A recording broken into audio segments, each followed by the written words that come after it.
Fala rapaziada, hoje eu tô aqui para fazer um vídeo diferenciado sobre o tema festa junina. Hoje eu vou ensinar vocês a como fazer uma fogueira mesmo se você mora em apartamento, para não botar fogo no seu apartamento. Vem comigo!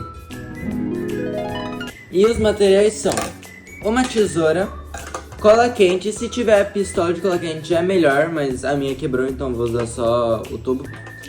Régua, canetinha permanente, 2 folhas de EVA marrom e 2 cores amarela e vermelho de papel celofane. Agora vamos marcar os pontos de 20 centímetros. Agora que já foi feito os pontos, vamos fazer uma linha sobre eles para poder cortar e fazer o tronco. Ficou assim. Agora eu vou cortar nas linhas, depois eu vou cortar aqui no meio. Agora você vai desenhar os veios da madeira. Ao invés de você usar cola quente, que não deu muito certo, você pode usar cola instantânea, que vai ficar desse jeito e bem grudado. E você faz isso em todos. Não esqueça de deixar o veio pra fora. E agora cola.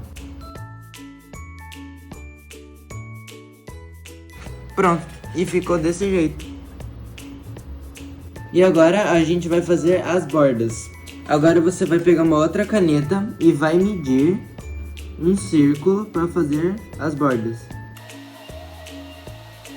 É melhor cortar em quadrado ao invés de círculo, para quando você colar já vai ter o tamanho certo, é só cortar em volta.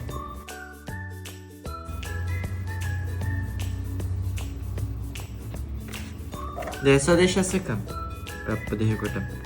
E agora você vai fazer, depois que você colar, vai fazer as linhas da madeira e vai ficar assim. Agora eu vou fazer do outro lado.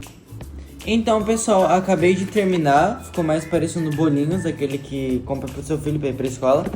Eu decidi fazer só 4 por causa do tamanho, para que não fique tão grande. Vai ficar assim, igual a hashtag. Agora que você terminou de montar as suas madeiras, você vai colar elas. Aqui. E um pingo aqui.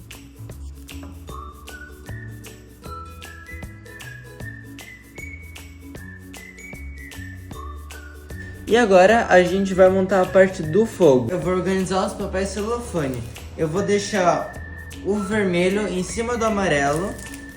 Vou tentar pegar os dois. Eu cortei porque a fogueira é pequena. E agora eu vou colocar aqui. Eu vou deixar o LED aqui atrás, com essa luz piscando, que fica mais legal. E assim fica a nossa fogueira, gente. Espero que você tenha gostado. Se gostou, não deixa de se inscrever, deixar o like e comentar o que você achou. E é isso, valeu!